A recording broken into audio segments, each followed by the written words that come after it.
प्रयागराज महाकुंभ के इस पवित्र अवसर पर, इस पवित्र महाआयोजन के लिए विभिन्न स्रोतों से, विभिन्न रास्तों से सरकार को लगभग 7,500 करोड़ का निवेश प्राप्त हुआ। और इसलिए प्राप्त हुआ, इस सोच के साथ प्राप्त हुआ कि देश विदेश प्रदेश के हर कोने से आने वाले श्रद्धालुओं के लिए हर प्रकार की सुविधा और व्यवस्थाएं मुहैया कराई जा सके। लेकिन कहना गलत नहीं होगा कि सरकार को चलाने वाले लोग और उनके चंद मुट्ठी भर अभिन्न मित्रों के लिए ये महाआयोजन आर्थिक वरदान साबित हुआ है। इस कदर साबित हुआ है कि जिसने जितना हो सका, जिस रास्ते से हो सका, उस महाआयोजन में आने वाले उस आम श्रद्धालु को हर प्रकार से लूटने का काम किया है। मान्यवर, आज दिल्ली से अमेरिका जाना सस्ता हो गया है। और ध्यान रखिएगा, मैं डंकी रूट की बात नहीं कर रही। आज दिल्ली से अमेरिका जाना सस्ता हो गया है, लेकिन दिल्ली से प्रयागराज जाने की कीमतें आसमान छू रही हैं। 3 लाख करोड़ का आपको राजस्व मिला और उसके बाद भी आम आदमी सुविधाओं के लिए, व्यवस्थाओं के लिए हांफता रगड़ता रोता नजर आ रहा है। मान्यवर, सामाजिक और धार्मिक आयोजन में सरकार ने अपनी तरफ से व्यवस्था की गारंटी ली थी, तो आज सरकार को सामने आकर के इस बात को स्वीकारना होगा कि आप ठीक व्यवस्थाएं दे नहीं पाए। उस महाकुंभ में आई हुई संख्या को अपनी उपलब्धि ना बताएं, क्योंकि उस महाकुंभ में आई हुई जो संख्या है वो भारतीय समाज के धार्मिक चेतना का परिणाम है, वो आपकी उपलब्धि नहीं है। उसका श्रेय लेना बंद करिए, बल्कि प्रमुखता से सामने आकर के जो खामियां हुई हैं, जो अव्यवस्था हुई है, उसको स्वीकारिए और सबक लीजिए कि आगे ऐसा दोहराया ना जाए। मानवर, समता समरसता के तथाकथित संदेश के साथ इस महाकुंभ का आयोजन सरकार ने किया। और सरकार इतनी निरंकुश हो गई, सरकार का प्रशासनिक अमला इतना निरंकुश हो गया कि आपने तमाम नियमों को धता बताते हुए वीआईपी कल्चर खेलना शुरू कर दिया। और इस कदर उसको आगे बढ़ा दिया कि वहां पर वर्गीय विभेद के कारण अव्यवस्था और वहां पर भगदड़ की भेंट चढ़ गया। आम जन की आस्था, आम जन की भावनाएं के साथ जो खिलवाड़ हुआ है वो महज निंदनीय मात्र नहीं है, बल्कि एक पाप है। और वो पाप इस कदर है कि किसी भी प्रकार से स्वयं मां गंगा भी उसको नहीं धो पाएंगी। कितनी देर में आएगा? आप कह रहे हैं कि विपक्ष धार्मिक आयोजन महाकुंभ पर राजनीति करता है, तो एक छोटा सा सवाल आपसे पूछ रही हूं कि ये बताइए, 22 जनवरी 2025 को जब संपूर्ण मंत्रिमंडल परिषद की वहां बैठक आपने आयोजन की थी, तो क्या आप मंत्रिमंडल के लोगों को ले जा करके वहां भजन कीर्तन करा रहे थे? वो भी तो एक राजनीतिक बैठक थी ना। तो फिर राजनीति विपक्ष कैसे कर रहा है? असल में राजनीति कंप्लीट 100% शुद्ध राजनीति तो आप कर रहे हैं, और उसमें भी इस कदर राजनीति कि आपने वहां पर भी, उस पवित्र स्थल पर भी पिछड़ों को पीछे ही छोड़ दिया।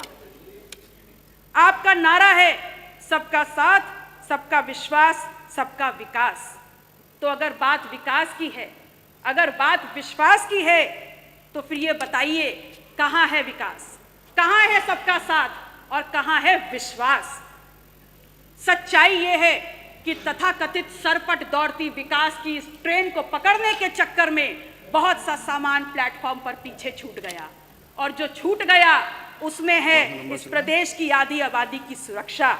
जो प्लेटफॉर्म पर छूट गया वो है नौजवानों की नौकरी का सपना, और जो पीछे छूट गया उसमें है शब्दों की मर्यादा और हमारा अदब। शायद इसीलिए उस दिन सदन में जब विपक्ष के द्वारा विधानसभा की कार्रवाई में उर्दू को सम्मिलित करने की बात की गई, तो यहाँ पर अशोभनीय और असंसदीय भाषा का प्रयोग किया गया।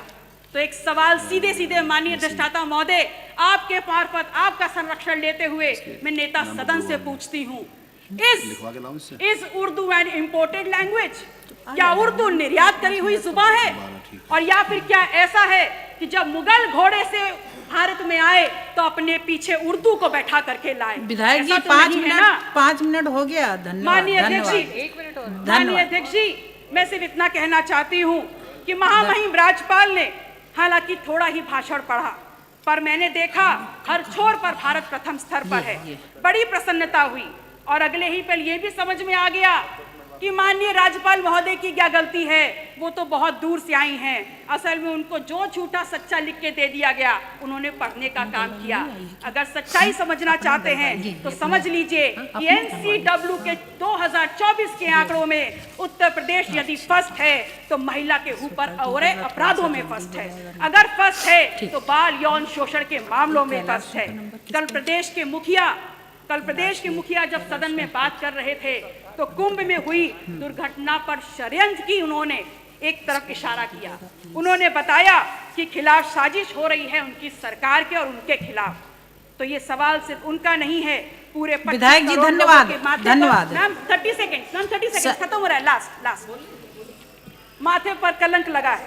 यह सिर्फ सरकार को बदनाम करने का शिकंजा नहीं है, अपितु ये समूचे उत्तर प्रदेश, पूरे सदन, चाहे पक्ष के लोग हो चाहे विपक्ष के लोग हो, ये पूरे उत्तर प्रदेश की गरिमा पर प्रहार है। कुंभ ना सरकार का आयोजन है ना भारतीय जनता पार्टी का आयोजन। ये कुंभ भारत की सांस्कृतिक विरासत है, भारतीय समाज के विभिन्न आध्यात्मिक विचारों का आयोजन है और उत्तर प्रदेश सदैव इस आयोजन की आने वाले श्रद्धालुओं की मेजबानी करता रहा है। और अंत में मैं सरकार से मांग करती हूँ कि जो लोग भी षड्यंत्र में शामिल हैं उनके नाम सामने लाए जाएं, उनको कठोरतम सजा दी जाए। माननीय अध्यक्षता महोदय, समय की बाध्यता है, मैं आपसे निवेदन करूंगी कि अपने क्षेत्र सिराथू से संबंधित जितने भी प्रस्ताव हैं मैं टेबल कर रही हूं, कृपया उनको मेरे वक्तव्य के साथ जोड़ने का कष्ट करें। नमो बुद्धाय, जय संविधान। श्री अनिल सिंह जी।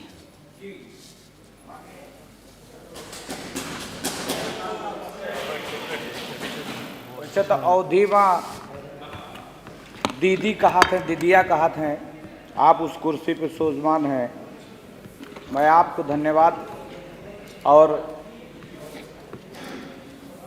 बधाई देता हूं कि आप जो है हमको अवसर दिया है आज राज्यपाल जी के अभिभाषण पर धन्यवाद प्रस्ताव के समर्थन में बोलने के लिए। 2-3 बातें पहले रख दी, टाइम कम रहा था। थोड़ा हम लोग शरीर के हेल्दी आदमी है तो टाइम बढ़ा दिया करो, सांस वास लिए में थोड़ा टाइम लागत है दीदिया।